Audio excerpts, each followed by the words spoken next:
Международный турнир памяти олимпийского чемпиона, заслуженного мастера спорта Советского Союза, заслуженного тренера Советского Союза Романа Михайловича Дмитриева каждый год обретает больше популярности. В этом году ФИЛА признал именно и ввел календарь международных турниров среди молодежи.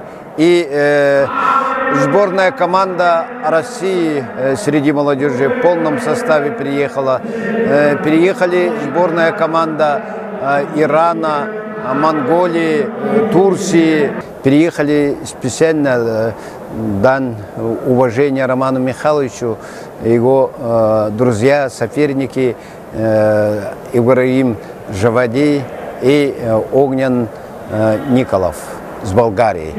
Провели мастер-классы олимпийский чемпион Хаджимурат Магомедов, Магомед Азизов, старший тренер сборной команды молодежи, Михаил Геразович Мамиашвили, президент спортивной борьбы России, подарил нашим юным борцам спортивные формы. Дети были очень рады.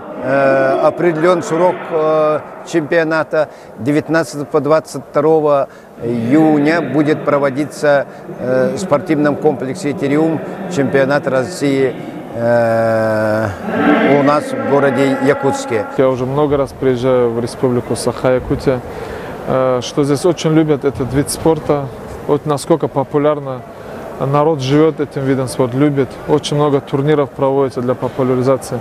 И в сборной у нас в команде есть немало представителей. Это и Лебедев Виктор, двукратный чемпион мира, который сейчас будет на Кубке мира представлять.